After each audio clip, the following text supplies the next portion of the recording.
اب یہ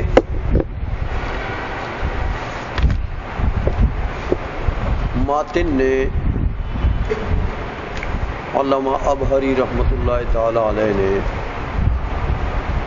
جو یہ فرمایا کہ فصل فی ابطال الجزء الذی لا یتجزا، تو میں نے آپ کو بتا دیا تھا یہ عبارت متضمن ہے ایک جملے کو کہ الجزء الذی لا یتجزا باطل، یہ جملہ ہے جس کو یہ عبارت متضمن ہے۔ فصل فی ابطال الجزء الذی لا یتجزا کا کیا مطلب کہ اس فصل میں ابطال جزء لا یتجزا کے دلائل ہوں گے، تو ابطال جزء لا یتجزا کا کیا مطلب؟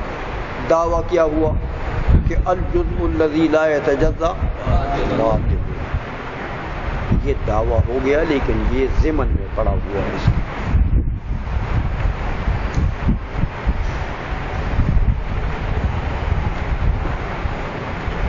فرماتے ہیں کہ دیکھو میاں،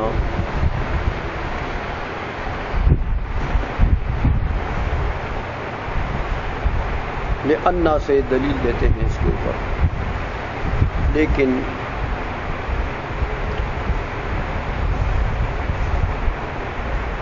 دیکھو میاں فرماتے ہیں کہ اگر جزء لا یتجزا باطل نہ ہو، فرماتے ہیں مان لو کہ باطل ہے، اور اگر نہیں مانتے ہو اور یہ کہتے ہو کہ جزء لا یتجزا باطل نہیں،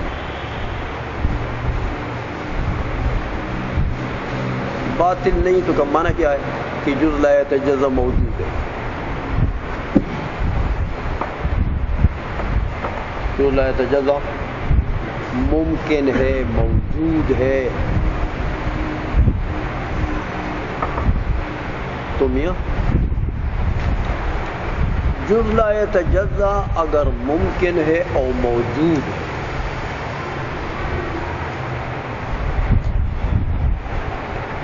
تو جو شے موجود ہو سوائے واجب تعالی کے اس میں تعدد بھی جائز ہوتا ہے، پر تعالیٰ کی ذات کو چھوڑ، واجبات کو چھوڑ، اس میں تعدد بھی جائز ہوتا ہے۔ جیسے دیکھو انسان موجود ہے تو اس کے افراد میں تعدد جائز ہے، سائیکل موجود ہے تو اس کے افراد میں تعدد جائز ہے، بائک موجود ہے تو اس کے افراد میں تعدد، پتھر موجود ہے تو اس کے افراد میں تعدد، ہاں شجر موجود ہے تو اس کے افراد میں تعدد، جو بھی موجود ہو سوائے باری تعالیٰ کی ذات کے، ممکنات میں جو شے موجود ہو، جو اسے موجود ہو ممکن ہو، اس میں تعدد بھی جائز ہوتا ہے۔ لہذا اگر جزء لا یتجزا ممکن موجود ہے تو اس میں تعدد بھی جائز ہوگا، تو 2 3 4 10 15 20 اجزاء لا تتجزا جائز ہوں گے، سمجھا گئی ہے؟ اچھا، جب تعدد جائز ہو گیا تو پھر دیکھو ان میں ترتیب بھی ممکن ہوگا، جس طریقے سے بھی ہم ترتیب دیں ان اجزاء میں، سمجھ آ گئی ہے؟ ہر ترتیب اس کے اندر ممکن ہوگی۔ جیسے پتھروں میں آپ دیکھیں، آپ کی مرضی، جس طریقے سے پتھروں میں آپ ترتیب دیتے ہیں، یہ اینٹیں ہیں نا، تو اینٹیں جب بھٹی میں بنتی ہیں تو اس کی ترتیب دیکھیں وہاں پر کس طریقے سے رکھتے ہیں، وہ ایک الگ ترتیب ہے، دیکھا ہے بھٹی کے اندر وہاں سوراخ رکھتے ہیں، کہ وہ جو آگ کے شعلے ہیں وہ ان سوراخوں میں اندر جائیں اور ساری اینٹیں پک جائیں. اگر بالکل یکدم ایسا ایک دوسرے کے اوپر رکھیں گے نہیں پکیں گے. تو وہاں ایک اور ترتیب ہے، بھٹی کے اندر ایک اور ترتیب ہے. بھٹی سے جب نکالتے ہیں تو پھر میاں اور ترتیب ہے. اب دیکھیں اس کا ایک انبار بنا دیتے ہیں بعد بھٹی کے بعد جب پک جاتی ہیں اینٹیں. کچی اینٹیں ہوتی ہیں تو ایک اور ترتیب ہے. پھر معمار جب یہاں گیلکار آ کر وہ دیوار بناتا ہے وہ اور ترتیب ہے. سمجھ آ گئی ہے؟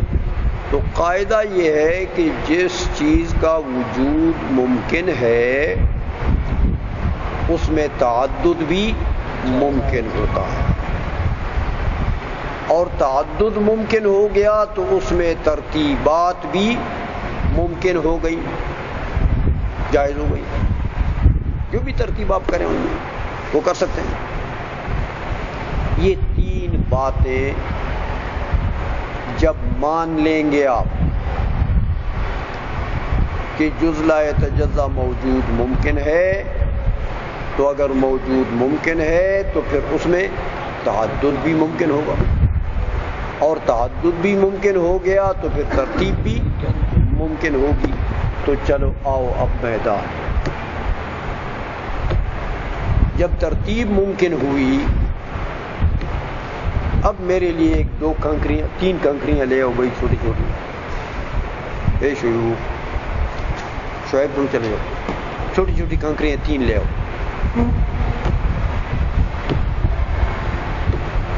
تو جب ترتیب ممکن ہوئی تو اب ہم تین اجزاء لا تتجزا لیتے ہیں.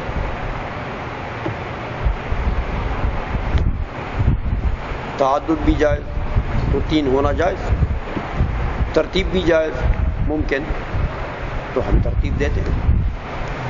خاص طریقے سے ہم ان تین اجزاء لا تتجزا کو ترتیب دیتے ہیں. سمجھ میں آ گئی ہے؟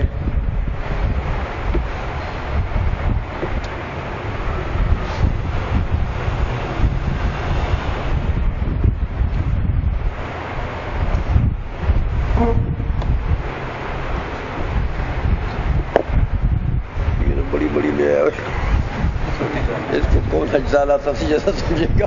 چھوٹی کر لے. چلو نہیں چھوڑو، رکھو ایک اور نا. چلو فرض کرو یہ اجسام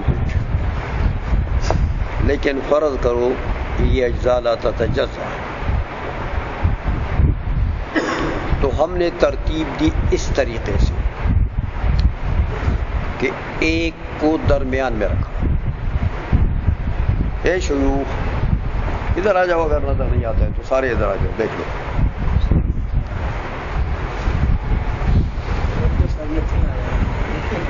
ہاں ادھر آؤ، دیکھو اس کو دیکھو صحیح ہے، پھر اپنی جگہ پر بیٹھ جاؤ. خیر ہے، اس کو دیکھو. دیکھ لیا؟ ایک دو تین اس طریقے سے ترتیب دی کہ ایک وسط بن گیا اور ایک طرف یہ ہے اور ایک طرف میں یہ ہے. ایک درمیان میں رکھا، ایک سائیڈ میں اس سے ایک کو رکھا، دوسرے سائیڈ میں دوسرے کو رکھا. تین اجزاء لا تتجزا ہوئے. ہم نے ان میں اس طریقے سے ترتیب دی کہ ایک وسط بن گیا اور دو اطراف میں رکھے گا. سمجھا گئی ہے؟ اچھا، یہ ترتیب بھی ممکن ہوگی، اس طریقے سے ترتیب بھی ممکن ہوگی. تو ہم ترتیب ہم نے دے دی اس طریقے سے. اب پوچھتے ہیں کہ میاں یہ جو وسط ہے یہ ان دو طرفین میں جو یہ اجزاء لا تتجزا پڑے ہوئے ہیں، یہ وسط ان طرفین کی ملاقات سے مانع ہے یا نہیں ہے؟ یہ جو بیچ میں پڑا ہوا ہے، یہ ان دونوں کے ملاقات سے مانع ہے. دو صورتیں، یا یہ ان دونوں کے ملاقات میں رکاوٹ بنے گا، یہ والا بیچ والا، یا نہیں بنے گا. سمجھ میں آ گئی ہے؟ اگر یہ کہتے ہو کہ یار نہیں بنتا ہے، ان کے ملاقات میں رکاوٹ ہو، یہ نہیں ڈالتا ہے، یہ پڑا ہے لیکن اس کے باوجود بھی یہ دو ملاقات کرتے ہیں ایک دوسرے کے ساتھ. اچھا، سمجھ میں آ گئی ہے؟ تو اگر یہ کہتے ہو کہ یہ مانع نہیں ہے، اس کے باوجود کہ یہ بیچ میں پڑا ہوا ہے، لیکن اس کے باوجود پھر بھی وہ دونوں طرفین والے ملاقات کرتے ہیں، تو میاں لازم آ گیا تداخل اجزاء، کہ یہ دونوں ملاقات کرتے ہیں، یہ بیچ میں پڑا ہوا ہے، اس کے باوجود یہ دونوں ملاقات کرتے ہیں. تو اس کا مطلب یہ ہے کہ یہ اجزاء اس کے سمیت یہ آپس میں ایک دوسرے کے اندر داخل ہو گئے ہیں. تو جبھی تو ملاقات کریں گے نا یہ اور یہ، کہ یہ تو لازم آ گیا تداخل. تداخل کس کو کہتے ہیں؟ یہ ذرا سمجھ لو. تداخل اس کو کہتے ہیں کہ میاں دو چیزیں آپس میں ملاقات کریں اس طریقے سے کہ ان کا حجم بھی ایک ہو جائے اور ان کے طرف اشارہ حسیہ بھی ایک ہو. دو چیزیں متداخل ہوں گی تو کیا مطلب ہے؟ کہ وہ دو چیزوں میں اتحاد اس طریقے سے لازم آئے، سمجھ آئیے، کہ حجم بھی نہ بڑھے.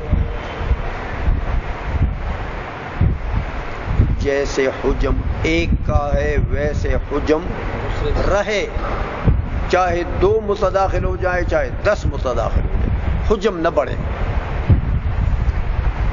اور اشارہ حسیہ بھی سب کی طرف ایک ہو جائے،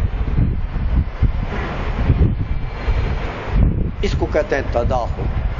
تو اگر یہ رکاوٹ نہیں بنتا تو اس کے معنی یہ ہیں کہ یہ آپس میں مل گئے. کیسے مل گئے؟ کہ اب ایک کی طرف اشارہ کرو دوسرے کی طرف اشارہ ہو جاتا ہے، سب کی طرف اشارہ حسیہ ایک کافی ہے. تداخل کا یہ اس طریقے سے ہوگا نا کہ یہ آپس میں مدغم ہو گئے.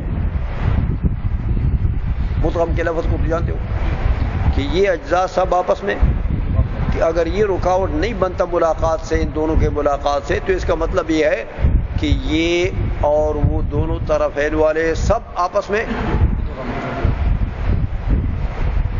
ہمیں گھس گئے. تو تداخل لازم آ گیا. تداخل کے معنی یہ ہیں کہ گویا کہ تینوں کے طرف اشارہ حسیہ بھی ایک ہوگا اور تینوں کے ملنے کی وجہ سے حجم بھی نہیں بڑھے گا. جو ایک کا حجم ہے نا وہی اب تینوں کا حجم ہوگا. یہ تداخل تو باطل ہے. تداخل تو یہ ہو سکتا ہے کہ چیزیں تین ہو اور اشارہ حسیہ ان کی طرف ایک ہو جائے. یہ ہو سکتا ہے کہ تین چیزیں اکٹھی ہو جائیں اور ان میں حجم نہ بڑھے. یہ ہو سکتا ہے. تین طالب علموں کو اکٹھا باندھیں ہم تو پھر آپ کہیں کہ بھائی یہ تو ایک جتنا ہی ہے بس. یہ ہو سکتا ہے. اور تینوں کو اکٹھا باندھے اور پھر اشارہ حسیہ ایک کی طرف دوسری کی طرف بھی اشارہ ہو. یہ ہو سکتا ہے. نہیں سمجھے ہو؟ تو تو لازم آ گیا تداخل. اگر یہ معنی نہیں ہے ملاقات ان دونوں کی ملاقات سے تو لازم آ گیا اور تداخل تو یہ لازم تو باطل تو فالملزوم مثل. لہذا اس کا نہ معنی ہونا تو باطل ہو گیا. ملاقات سے نہ مانع ہونا وسط کا یہ لازم آ گیا تداخل. تداخل باطل تو فالملزوم. لہذا اس کا نہ معنی ہونا باطل. شق ایک رہ گئی کون سی کہ یہ معنی ہوگا. یہ معنی تو فرض تو کیا ہے نا تم نے کہ یہ تینوں اجزاء لا تتجزا اجزاء لا تتجزا ہے نا. اچھا تو اب دیکھو تجدی لازم آ جائے. جب یہ معنی ہوا ان دونوں کی ملاقات سے تو یہ جو بیچ والا ہے اس کا ایک سائیڈ وہ ہوگا جس سے یہ ملاقات کرتا ہے اس سے. ایک سائیڈ وہ ہوگا جس سے یہ ملاقات کرتا ہے اس سے. نہیں ہوگا. جب یہ معنی ہو گیا تو یہ جو وسط والا ہے درمیان والا ہے اس کے تو دو سائیڈ ہوں گے نا. اب ایک سائیڈ وہ جس سے ملاقات کرتا ہے اس پرلے والے سے, دوسری سائیڈ جو اس سے ملاقات کرتا ہے. تو یہ بیچ والا تقسیم ہو گیا کہ نہیں ہوا؟ نہیں ہوا. بیچ والے کے تو دو ٹکڑے ہو گئے نا میاں, کم از کم دو تو ہو گئے. سمجھ میں آ گئی ہے. تو تم نے فرض کیا تھا کہ اس کی تو تقسیم نہیں ہوگی. یہ تو اجزاء لا تتجزا ہے, یہ تو تقسیم قبول نہیں کرتے. تو خلاف مفروض لازم آ گیا کہ نہیں لازم آ گیا؟ سمجھ میں آ گئی. فرض کیا تھا لا تتجزا, لازم آ گئی تتجزا. تو جز لا یتجزا باطل ہوا کہ نہیں ہوا؟ اچھا یہ تو یہ ایک تقسیم ہو گیا. یہ دوسروں کا بھی یہی حال ہے. یہ والا جو ہے اس سائیڈ والا اس کی ایک طرف وہ ہے جس طرف سے یہ ملاقات کرتا ہے اس کے ساتھ, اور ایک طرف وہ ہے جس سے وہ ملاقات نہیں کرتا اس کے ساتھ. تو وہ والا تجزی اس میں آئے گی کہ نہیں آئی؟ ایک سائیڈ وہ ہے جس سے ملاقی ہے اس کے ساتھ, دوسری سائیڈ وہ ہے جو ملاقی نہیں ہے اس کے ساتھ. تو اس کی تقسیم ہوئی کہ نہیں ہوئی؟ اسی طرح اس کی بھی ایک سائیڈ وہ ہے جس سے ملاقی ہے اس کے ساتھ, دوسری سائیڈ وہ ہے جو ملاقی نہیں ہے. تو تینوں کی تقسیم ہوئی کہ نہیں تھی؟ تو تم نے فرض کیا تھا کہ یہ تو اجزاء لا تتجزا, تو لازم کیا گیا لہذا جز لا یتجزا باطل. نہیں سمجھے ہو دلیل کو؟ سمجھے ہو کہ نہیں سمجھے ہو؟ ترجمہ لأننا, کتاب کو دیکھو. لأننا لو فرضنا جزءا بین جزئین, کہ اگر ہم اس طریقے سے فرض کریں کہ ایک جز درمیان میں ہے بین جزئین, ان دو کے درمیان میں یہ ایک رکھ لیا, یہ کیفیت ہے. فإما أن يكون الوسط مانعا عن طلاق الطرفین, اب دو صورتیں ہیں, یا یہ بیچ والا جو ہے یہ ملاقات طرفین سے مانع ہوگا, او لا یکون, یا مانع نہیں ہوگا. دو صورتیں. کہتے لا سبیل الی الثانی, مانع نہ ہو, اس کی طرف کوئی راستہ نہیں ہے. یہ شق باطل ہے کہ یہ مانع نہ ہو, اس کے ہوتے ہوئے بھی یہ دو ملاقات کر رہے ہیں. لأنه لو لم يكن مانعا, کہ اگر یہ وسط والا مانع نہیں ہے تو پھر لکانت الاجزاء متداخلۃ, تو تینوں کے تینوں اجزاء کے ہوئے متداخل, ایک دوسرے میں مدغم ہو گئے. تداخل لازم آ گیا اجزاء کا. سمجھا گئی ہے؟ وتداخل الجواہر, اور یہ تو جواہر ہے نا, اجزاء لا تتجزا ہیں, جواہر ہیں, یہ کوئی اعراض تو نہیں ہے. تو جواہر کا جو تداخل ہے، کیا مطلب؟ تداخل کی تفسیر کرتے ہیں کہ اے دخول بعضها فی حیز بعض آخرا، کہ بعض ایک جز دوسرے جز کے حیز میں داخل ہو گیا تو دوسرا تیسرے کے میں داخل ہو گیا تو تینوں آپس میں مدغم ہو گئے.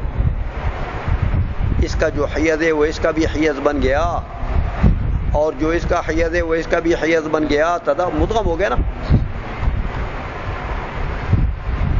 فرمائیے اے دخول بعضها فی حیز بعض آخرا بحیث یتحدان فی الوضع، ایسا تداخل کہ ان دونوں میں اتحاد لازم آ جائے. اشارہ حسیہ میں وضع، اشارہ حسیہ میں اتحاد لازم آ جائے کہ ایک کی طرف اشارہ کرو دوسرے کی طرف ہو جاتا.